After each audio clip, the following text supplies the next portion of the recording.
David Woosmer, former National Security Council under President Trump and senior fellow at the Center for Security Policy, is live with us, along with Yonah Bob, author and senior Jerusalem Post military analyst, and Yasemin Mehta, Iranian scholar and political activist, along with Dr. Dan Diker, president of Jerusalem Center for Security and Foreign Affairs. Thank you very much all for joining us here on this very, very significant day. Dr. Dan Diker, if we can start with you, what are your main impressions of the speech by Prime Minister Modi and by Mr. Netanyahu?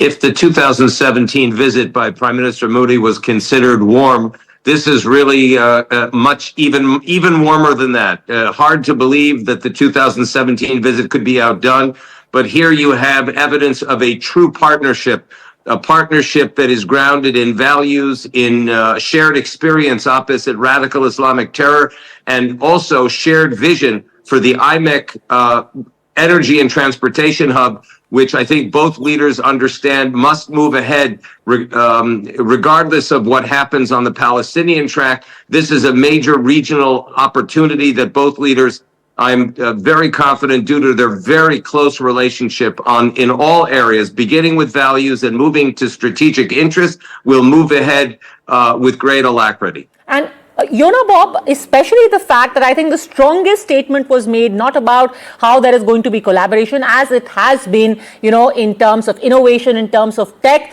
but a strong message there against terror.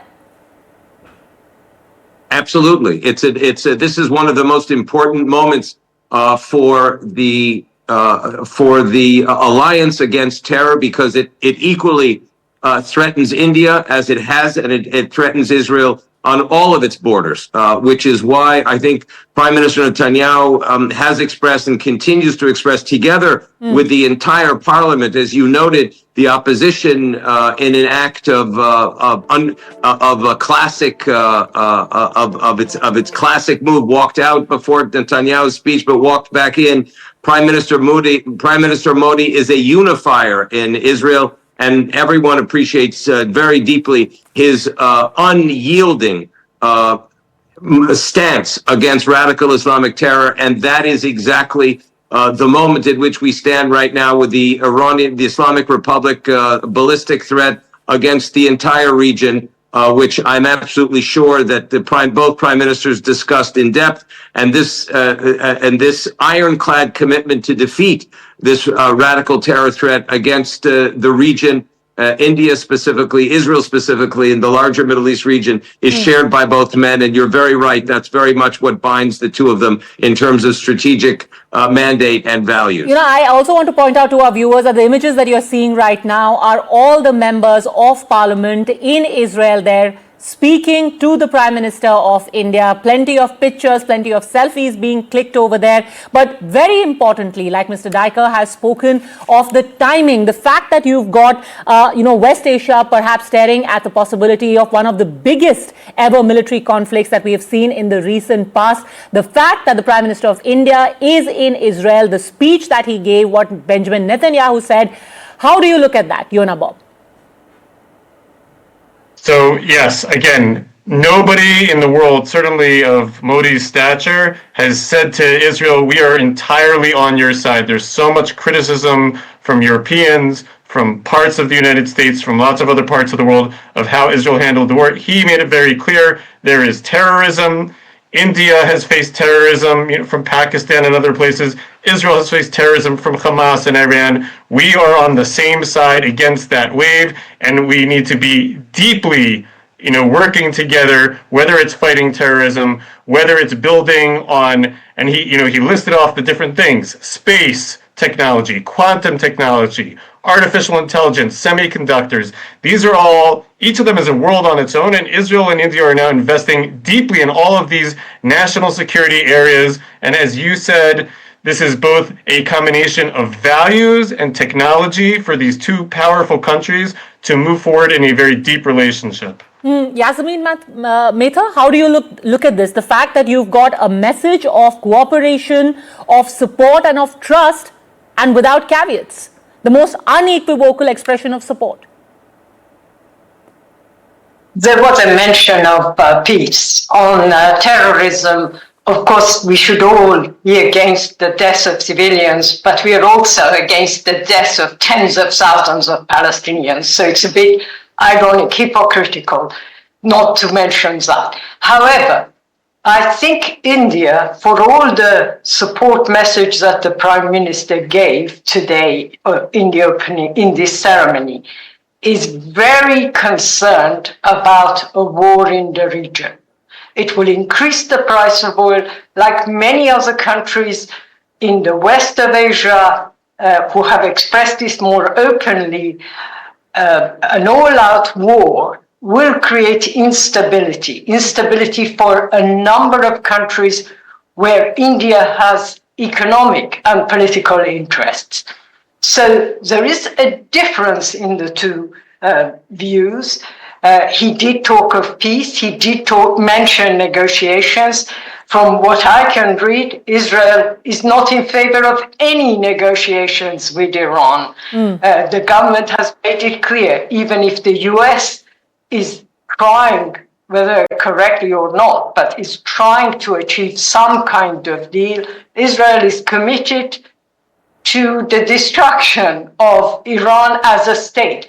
Those of us who want the overthrow of Iran's Islamic Republic do not want our country destroyed. There is a difference between opposing political Islam and the government of Iran and the destruction of the state of Iran. And I think Modi does not want the destruction of the existing country, Iran, because of the instability it will create, because of the problems it will create in terms of Pakistan, the region, the conflicts between Baluchis in the two countries, Iran and Pakistan, and the spillover of such conflict into India.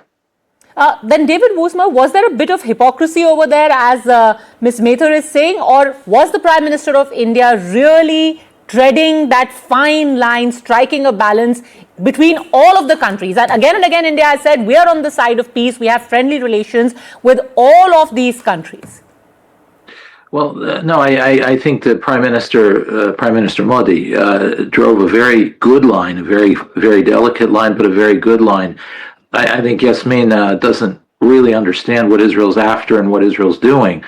What you're seeing here is something much deeper than any technical issue today. You're seeing two great civilizations coming together in a natural way, both of which emerged from the British Empire, both of which have 2,000, 3,000, 4,000 year roots, both of which have been interacting for a good bit of that period, and have had warm personal relationships between various communities going back. We know already, for example, trade from India. We have evidence that goods from the trade in India wound up in the temple in Israel, in the first temple, 2,500, almost 3,000 years ago. So I think what you're seeing is the natural question of two great civilizations. And the second part is Israel is a free democracy. It is an ancient civilization, and it is at the edge of modernity. That is exactly where India wants to be. It is an ancient civilization. It is a democracy, the largest in the world, and it is at the edge of modernity, pushing the envelope. And by the way, the other one is Japan, and that's the whole geostrategic question of Japan, India, and Israel, challenging a larger axis of Turkey and China. A strategic balance of the whole globe in that half of the world. And those things are really deep down, the affinity that underscores not just an alliance of convenience, but an alliance of the souls, which really form the most strong geostrategic alliances of all. As far as Iran goes, yes, that's the missing piece. And exactly the opposite of what Yasmin is saying. The Israelis are after resurrecting Iran as an ancient civilization and nation, helping the Iranians do that. If you notice in June, when they struck Iran so hard They did not touch any infrastructure. They did not touch the oil. They did not touch any economic targets. They did not touch civilians, precisely because the Israelis see the Iranian people as their ally against the regime. Moreover, they see Iran and India as civilizational cousins, as they see themselves to some extent in India. So this whole alliance between Israel, India, Japan, the ancient democratic modernizing countries of Asia, east of Suez, the Israelis feel that there's a seat waiting in that alliance with the Iranian people. And that, much more than an alliance of convenience. And I think these pictures that we are seeing right now bear testimony to that.